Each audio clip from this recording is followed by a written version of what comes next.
Somnifère, le podcast. Somnifère, c'est un podcast en 2 parties. D'abord une courte séance de relaxation conçue pour vous préparer au sommeil, suivie d'une histoire à dormir debout qui vous fera tomber dans les bras de Morphée. Disponible à l'écoute chaque soir, dès 19h, sauf les vendredis et samedis soirs. Si vous aimez ce podcast, merci de le noter sur la plateforme sur laquelle vous l'écoutez. Pour toute question ou suggestion, envoyez un mail à l'adresse morphée@somnifèrelepodcast.com. Bonne écoute et bonne nuit. Installez-vous confortablement et fermez les yeux. Votre programme du soir va commencer. L'amour est une chose qui est toujours de saison, écrit le poète Barry Cornwall. Bonsoir à tous, nous sommes le lundi 5 avril et je vous souhaite de joyeuses Pâques. Somnifère vous raconte ce soir l'histoire d'Élise, la fille d'un pasteur qui vit en reclus dans un presbytère et découvre à l'arrivée du printemps les émotions complexes provoquées par le sentiment amoureux.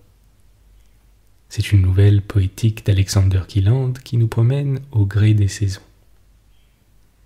Un bonne nuit tout spécial ce soir à Héloïse d'Annecy et Philly de Neuchâtel, et merci d'avoir partagé Somnifère sur vos réseaux sociaux. Plus d'infos en description de cet épisode. Je vous souhaite une excellente nuit et maintenant place à notre séance de relaxation. La séance de relaxation. Le mois d'avril est enfin là, avec lui la promesse des beaux jours qui arrivent, même s'il nous faut à nouveau composer avec les restrictions sanitaires qui nous contraignent encore quelques semaines.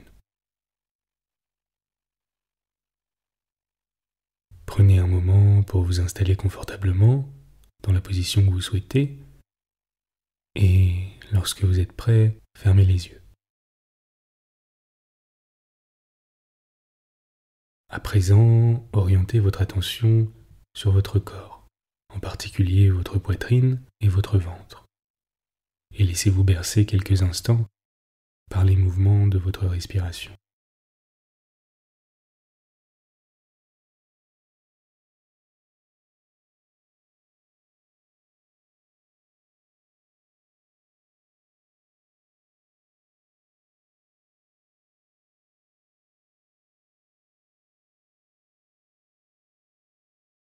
Si votre mental est trop occupé à réfléchir à la journée de demain, à des événements passés ou à anticiper des événements à venir, prenez un moment pour, dans votre esprit, mettre tout le quotidien, tous les aléas de la vie, tout l'extérieur de côté, et recentrez-vous simplement sur votre intérieur, sur votre respiration et les mouvements qu'elle provoque au niveau de votre poitrine et de votre ventre.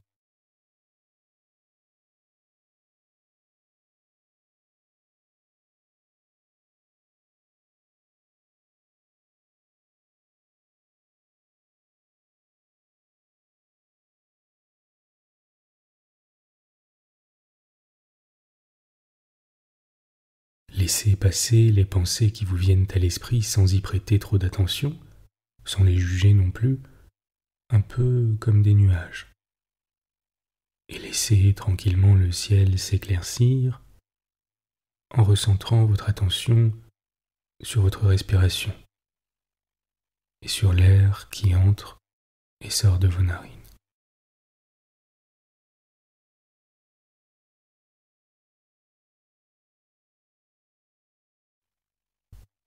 Pensez à bien détendre votre mâchoire et votre langue.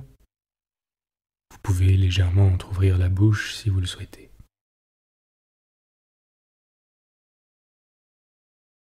Ainsi que votre nuque et vos épaules qui se relâchent de tout leur poids.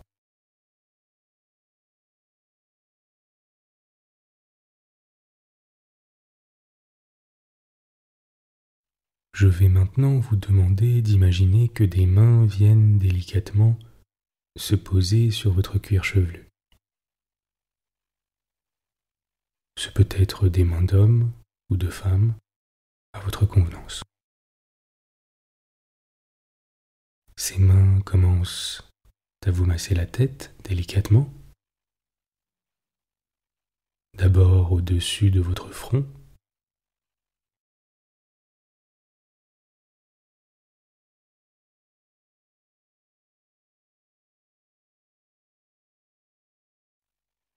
puis au niveau de vos tempes, en faisant des petits cercles.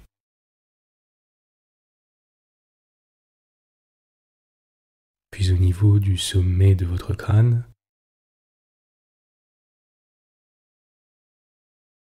avant de redescendre doucement vers votre nuque.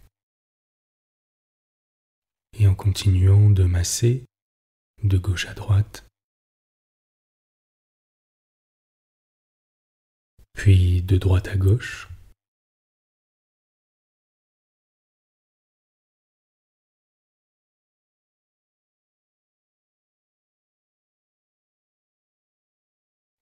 puis de haut en bas.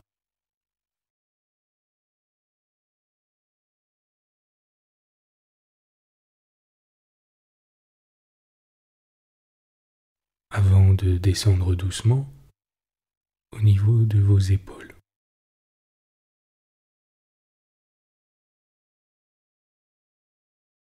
Puis vos trapèzes qui relâchent toutes les tensions.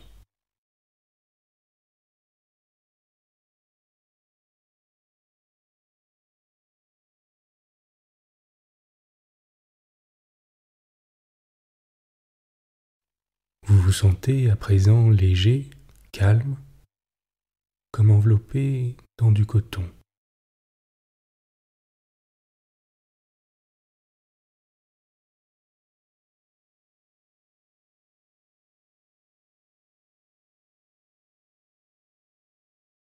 Prenez un moment pour observer vos sensations, sans jugement, en gardant votre attention sur votre respiration et notez comme c'est agréable.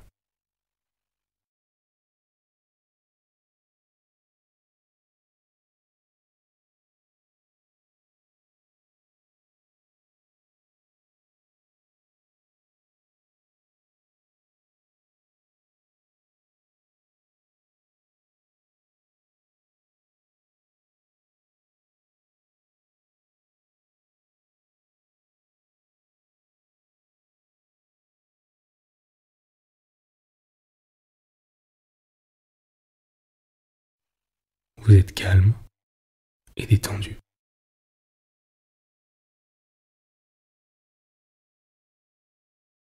L'histoire du soir. Alexander Kielland, Le presbytère. Traduction de Mademoiselle Quillardet. C'était à croire que le printemps ne viendrait jamais. Pendant tout le mois d'avril, il y eut des gelées de nuit et le vent du nord souffla sans interruption. Cependant, le soleil étant très chaud au milieu du jour, les grosses mouches commencèrent à bourdonner, et l'alouette assura à haute voix que l'on était en plein été. Mais l'alouette est un être auquel on ne peut pas se fier. Oubliant au premier rayon du soleil qu'il avait gelé très fort dans la nuit, elle montait en chantant dans la lande jusqu'à ce qu'elle se rappelât qu'elle avait faim. Elle redescendait alors en tournoyant et venait s'abattre comme un caillou sur le sol. Le vanneau allait à petits pas, l'air songeur, plongeant de temps en temps la tête entre les touffes de bruyère. Il n'avait pas grande confiance dans l'alouette, lui.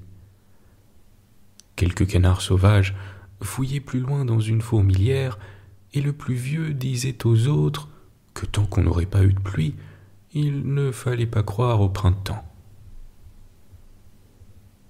Le vieux canard avait raison.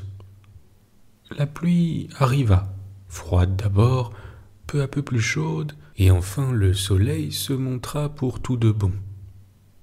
Un vrai soleil de printemps, réchauffant l'air depuis le matin jusque bien avant dans la nuit, qui était tiède et humide.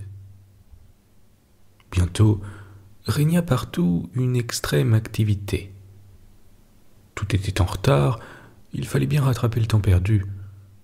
Les feuilles jaillirent des bourgeons gonflés, les petites fleurettes prirent leur élan, frétillant sur leurs tiges vertes, et les collines de bruyère qui regardaient la mer se couvrirent de teintes claires. Seul le sable du rivage resta jaune comme auparavant, Il n'a pas de fleurs pour se parer, il n'a que les touffes disséminées des herbes marines dont les longues tiges molles se courbent sous le vent. Les pieds battus par la vague, les mouettes se promenaient sur la grève, sérieuses, la tête baissée et le ventre en avant, comme de vieilles dames dans un chemin boueux. En haut, dans la lande, le vanneau volait en battant des ailes. Le printemps était venu si soudainement sur lui qu'il n'avait pas eu le temps de trouver où faire son nid et avait déposé ses œufs au beau milieu d'un champ. L'endroit était mal choisi, il le savait bien, mais il n'y avait pas eu moyen de faire autrement.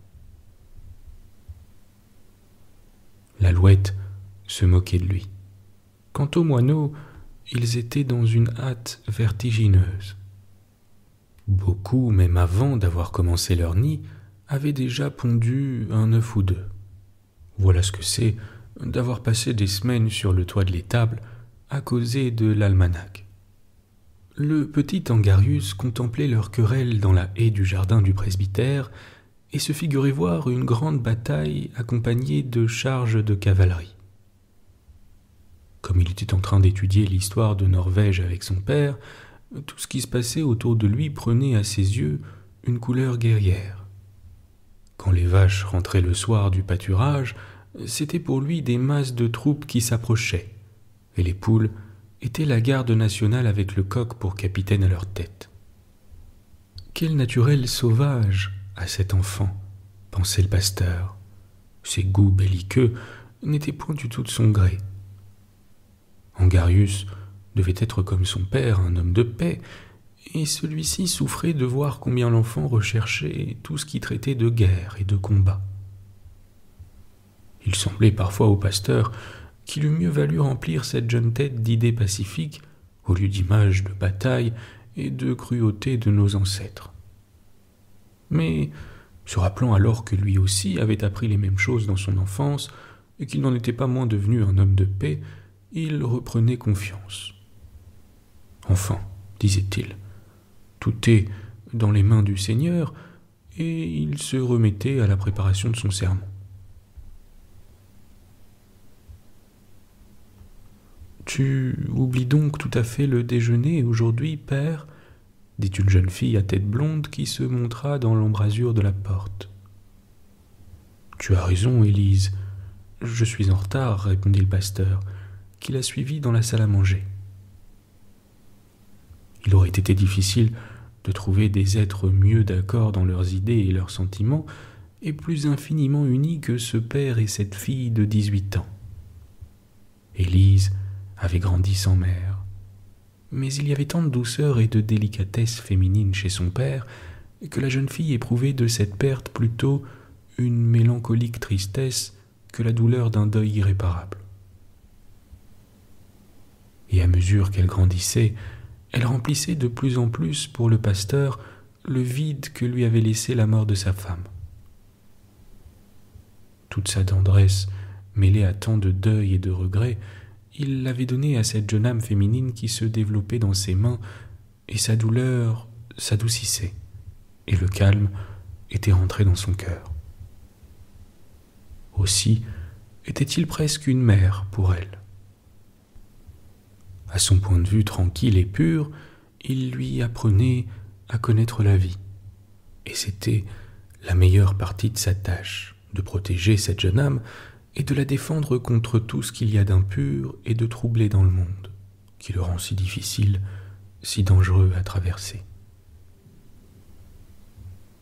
Lorsque du haut de la colline qui dominait le presbytère, ils contemplaient ensemble la mer irritée, le pasteur disait à sa fille: « Vois, Élise, ainsi est la vie où s'agitent des enfants des hommes, que leur passion impure secoue ainsi que de fragiles esquifs pour recouvrir ensuite le rivage de leurs débris. Celui-là seul qui se fait un rempart d'un cœur pur peut braver l'orage, et les vagues impuissantes viennent se briser à ses pieds. » Élise se serrait alors contre son père.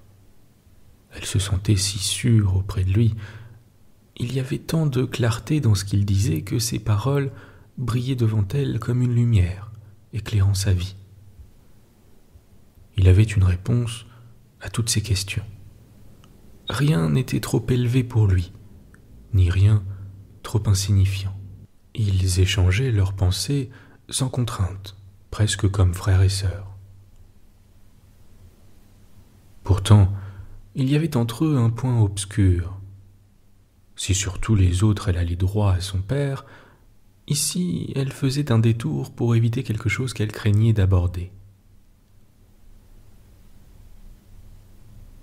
Elle connaissait la grande douleur du pasteur et savait quel bonheur il avait possédé et perdu. Elle s'intéressait vivement aux héros des romans qu'elle lisait à haute voix dans les veillées d'hiver. Son cœur avait deviné que c'est l'amour qui donne les plus grandes joies. Comme aussi, il cause les plus profondes douleurs. Mais en dehors de l'amour malheureux, il y avait encore quelque chose qu'elle ne pouvait pas comprendre. Il lui semblait parfois qu'à travers le ciel de l'amour passaient des ombres noires honteuses et avilissantes. L'amour, ce mot sacré, servait aussi à nommer la pire dégradation et la plus effroyable misère. Il s'était passé, chez des gens qu'elle avait connus, des choses auxquelles elle n'osait pas penser, et quand son père, en paroles soutenues mais sévères, parlait de la corruption des mœurs, elle restait longtemps gênée et sans oser le regarder. Il le remarquait et en était heureux de la voir si délicate et si pure, heureux d'avoir pu si bien protéger son innocence enfantine et garder son âme comme une perle brillante qu'aucune souillure ne pouvait ternir. Ah, put-il longtemps la conserver ainsi? Tant qu'il serait là pour veiller sur elle, aucun danger ne l'approcherait. Et même en s'en allant, il lui laisserait une armure protectrice pour la bataille de la vie, car le jour de la lutte viendrait certainement. Et jetant sur elle un regard dont elle ne pouvait comprendre le sens, il dit : « Enfin, tout est dans les mains du Seigneur. »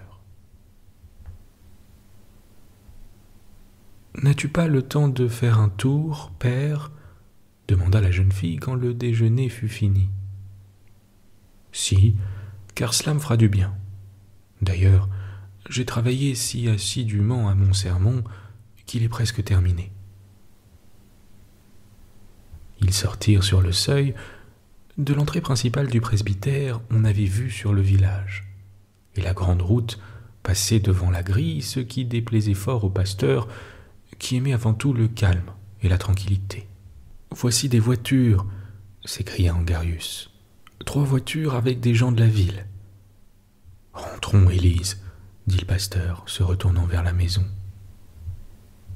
Mais, à l'instant même, les voitures arrivaient en haut de la côte, et Élise ne put s'empêcher d'y jeter un œil. Dans la première, un homme d'un certain âge et une dame à l'air avenant occupaient le siège du fond, et sur le devant étaient un jeune homme et une jeune fille. Au moment où il passait devant la porte, le jeune homme se leva pour regarder la vue. Élise, sans s'en apercevoir, avait les yeux fixés sur lui. « Quelle vue magnifique !» s'écria-t-il. Le presbytère était situé sur une hauteur dominant la mer et d'où l'on découvrait un vaste horizon. Le vieux monsieur, au fond de la voiture, tendit légèrement la tête. « Oui, en effet, c'est très beau. Je suis heureux de voir que vous appréciez notre belle nature, monsieur Linsov. » Au même instant, le regard du jeune homme rencontra celui d'Élise, qui détourna vivement les yeux. Mais lui, arrêtant le cocher, s'écria : « Nous descendons ici. »« Chut, dit la dame en souriant. C'est impossible, monsieur Linsov. c'est le presbytère. » « Et qu'est-ce que cela fait ?» dit gaiement le jeune homme. « N'est-ce pas ?» continua-t-il, en se tournant vers les autres voitures qui les avaient rejoints. « N'est-ce pas que nous descendons ici ?»« Ah oui !»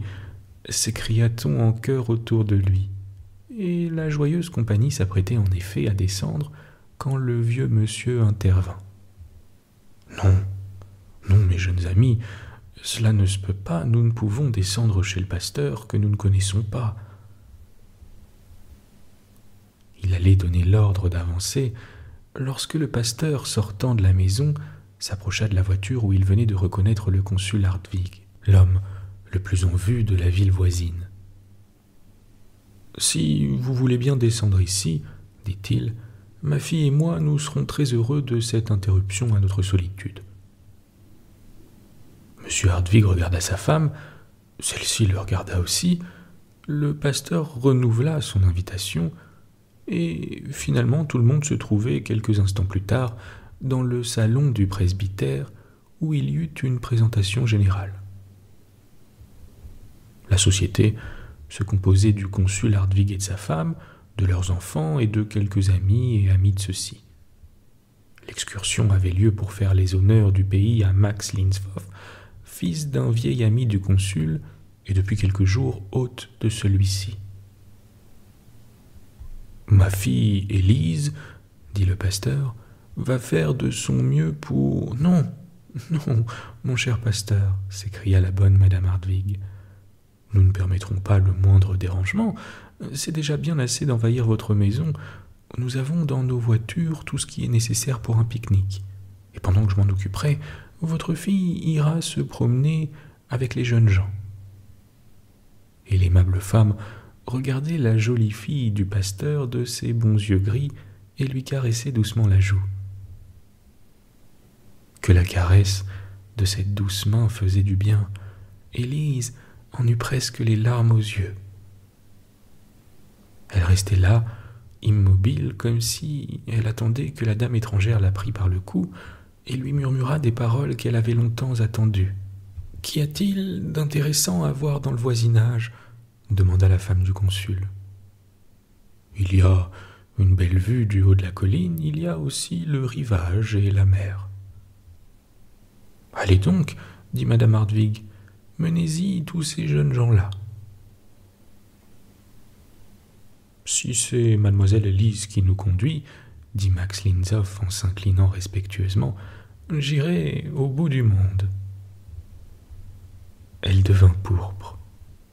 Jamais on ne lui avait rien dit de pareil, et ce beau jeune homme incliné si profondément devant elle, et dont les paroles paraissaient si sincères, mais ce n'était pas le moment de s'arrêter à cette impression.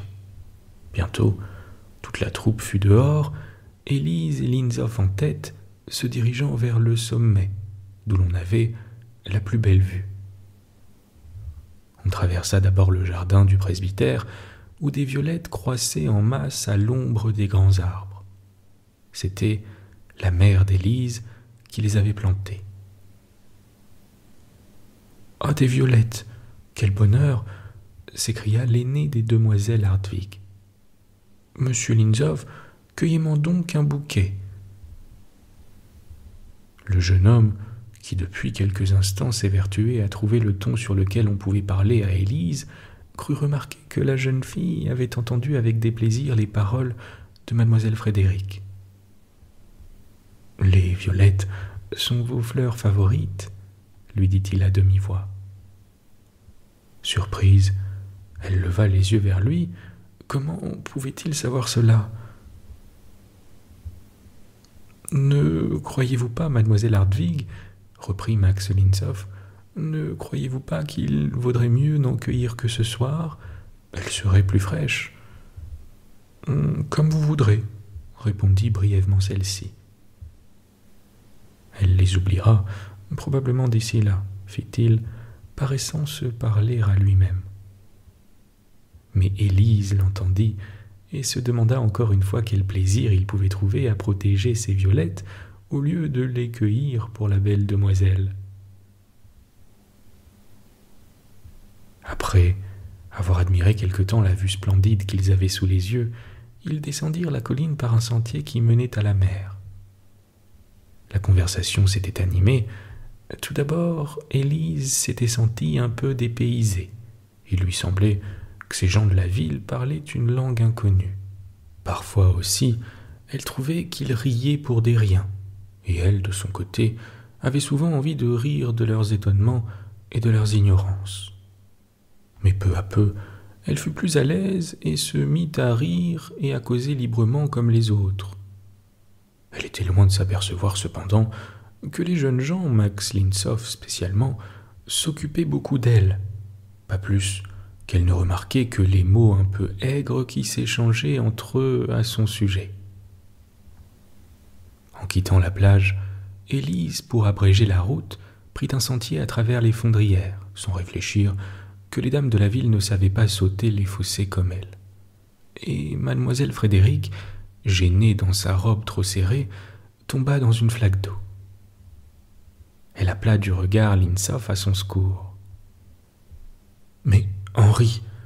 cria Max au jeune fils Hardwig. « Aide donc ta sœur !» Mademoiselle Frédéric, sans mot dire, se releva toute seule et la troupe continua son chemin. Peu de temps après, ils étaient de retour au presbytère, où l'on se mit à table dans les meilleures dispositions du monde. Mais vers la fin du repas, quelqu'un ayant fait la remarque que pour une partie de campagne le menu n'était guère rustique, on réclama du lait caillé, et Élise se leva aussitôt pour aller en chercher à la laiterie.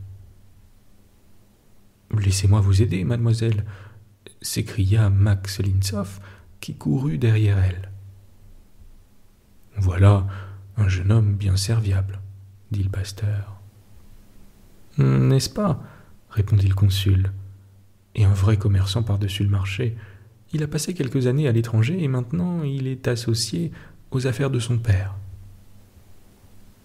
Peut-être est-il un peu léger, » dit doucement madame Hardwig. Max Linshoff avait suivi Élise à la laiterie. Au fond, cela ne plaisait que médiocrement à la jeune fille, mais il riait et plaisantait si agréablement qu'elle ne pouvait s'empêcher de rire aussi. Choisissant du regard un pot de lait sur un des rayons, elle leva les bras pour le prendre.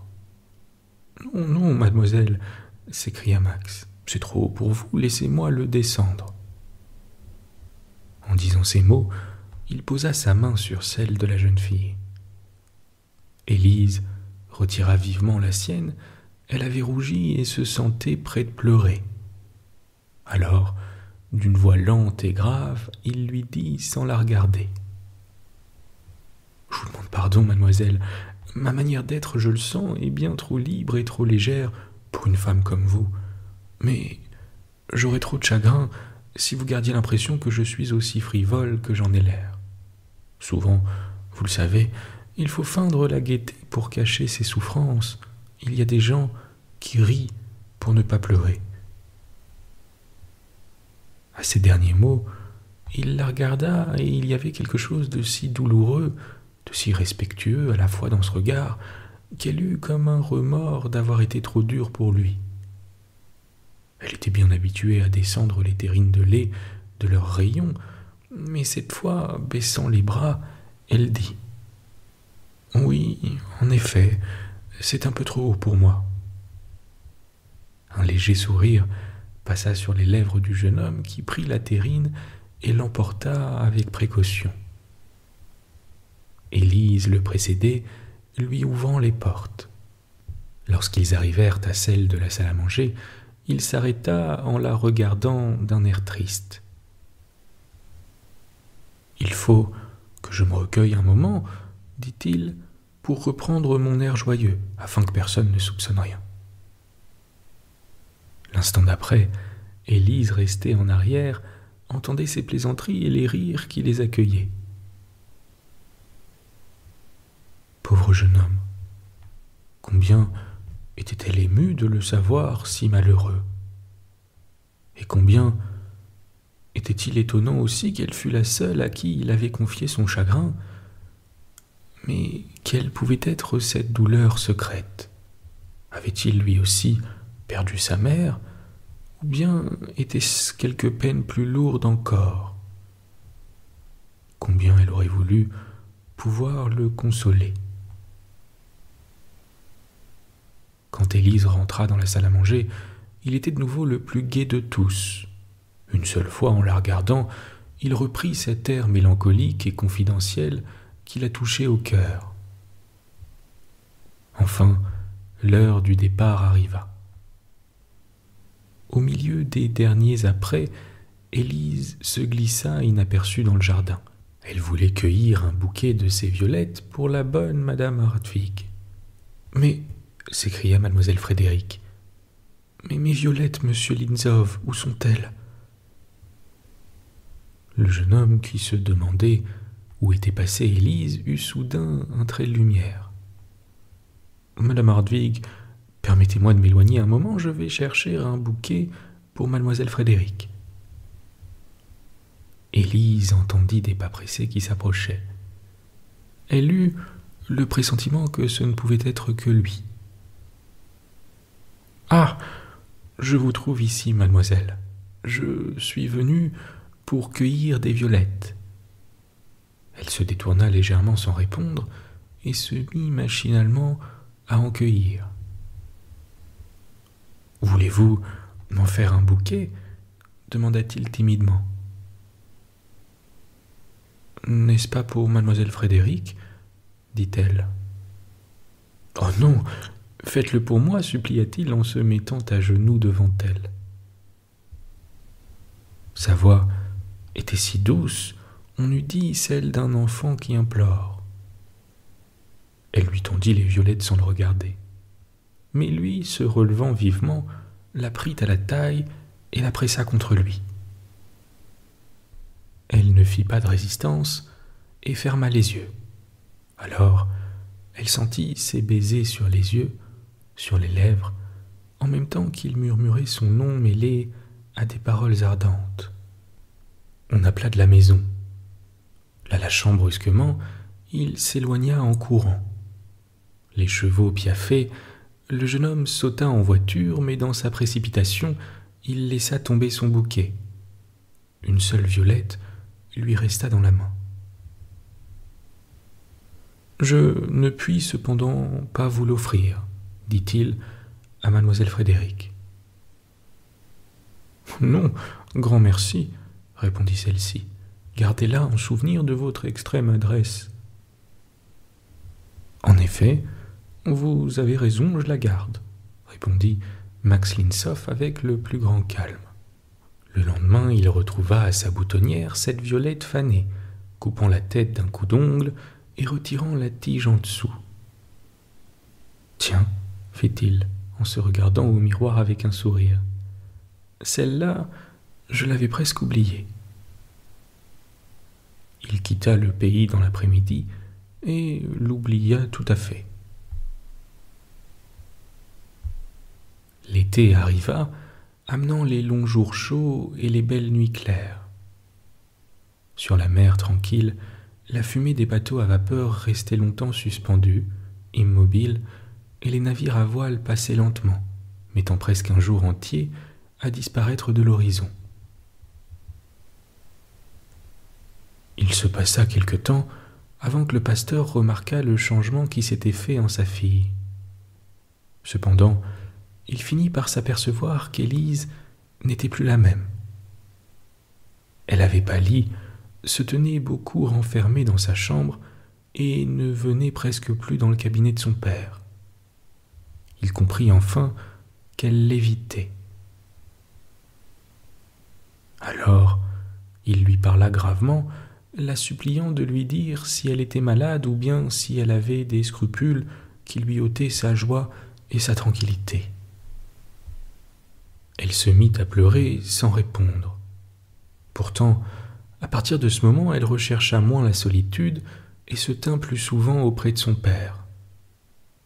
Mais sa voix avait perdu son timbre joyeux et ses yeux restaient sans éclat. Le pasteur, alarmé, fit appeler le médecin. « Dites-moi, cher pasteur, » dit le vieux docteur après avoir examiné Élise, Votre fille n'aurait-elle pas eu quelque vive émotion, quelque peine secrète, quelque chagrin d'amour, pour dire le mot? Peu s'en fallut que le pasteur ne se sentît froissé. Supposez que sa fille, son Élise, dont le cœur lui était comme un livre ouvert, pût lui avoir caché un chagrin de cette nature, qu'elle pût avoir un chagrin de cette nature avec l'éducation qu'il lui avait donnée, être de ces jeunes filles dont la tête est remplie de rêves romanesques. D'ailleurs, elle ne l'avait pas quitté, comment aurait-il été possible? Non, non, cher docteur, le diagnostic vous fait vraiment peu d'honneur, conclut le pasteur avec son tranquille sourire. Après la visite du médecin, Élise se surveilla plus attentivement et redoubla de précautions pour avoir le même air qu'autrefois, car personne ne devait soupçonner ce qui était arrivé, qu'un homme étranger l'avait prise dans ses bras et lui avait donné des baisers, beaucoup de baisers. Chaque fois que cette scène se représentait à son souvenir, elle devenait pourpre de honte. Ce qui lui était arrivé, n'était-ce pas la pire des ignominies?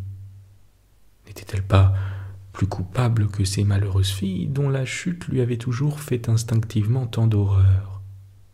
Si elle avait pu interroger quelqu'un, se débarrasser du doute et de l'inquiétude qui la torturaient, savoir si elle avait encore le droit de regarder son père en face.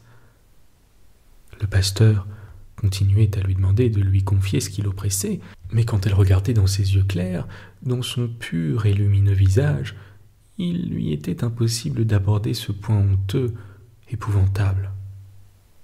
Et elle ne pouvait que pleurer. Parfois aussi, elle pensait à la douce main de la bonne Madame Hartwig, mais celle-ci était étrangère et éloignée. Il fallait donc lutter seul et en silence. Et lui qui marchait dans la vie, le visage si joyeux et l'âme si triste, qui sait si elle le reverrait jamais?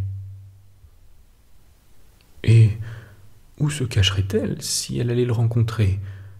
Il était mêlé à tous ses doutes et à toute sa douleur, mais sans amertume ni rancune.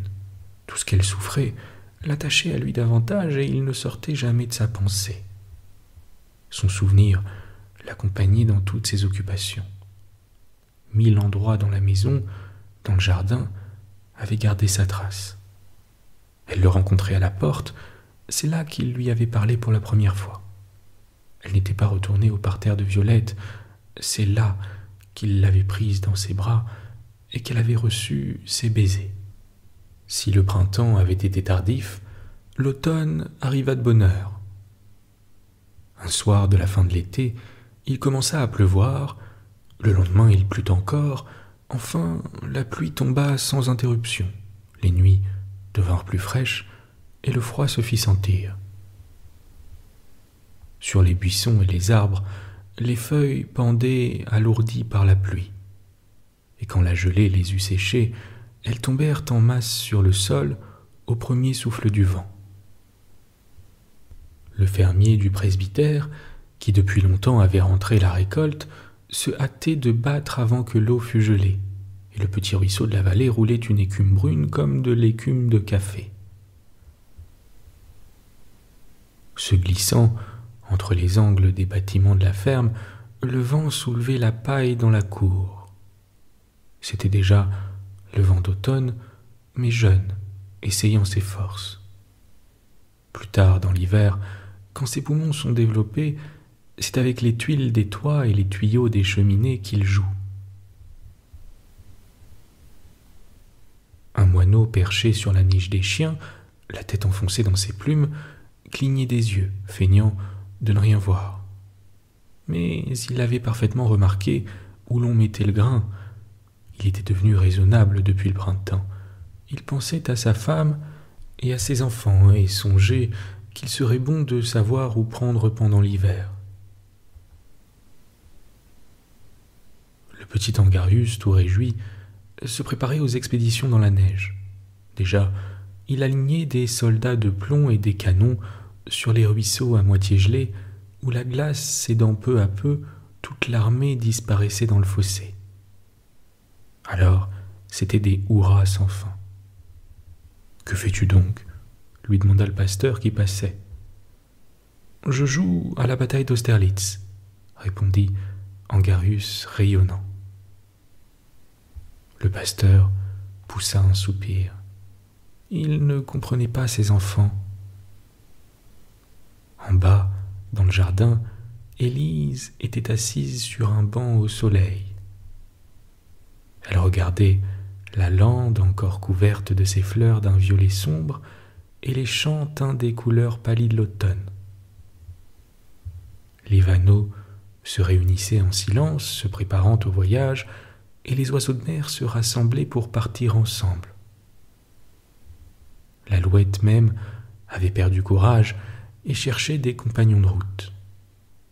Seule la mouette, le ventre en avant, continuait à marcher tranquillement sur la plage. Elle ne s'en allait pas. Tout était si calme, l'air si amollissant et brumeux, couleurs et bruits disparaissaient au contact de l'hiver. Cela faisait du bien à Élise. Elle était si fatiguée que le long et morne hiver lui conviendrait. Le printemps, au contraire, lui faisait peur. Car au printemps, tout ce que l'hiver avait endormi se réveillerait. Les oiseaux reviendraient chanter les vieux chants avec des voix nouvelles, et là-bas, au pied de la colline, les violettes de sa mère refleuriraient, là où il l'avait prise dans ses bras et lui avait donné des baisers, beaucoup de baisers. Bonne nuit. Bonne nuit.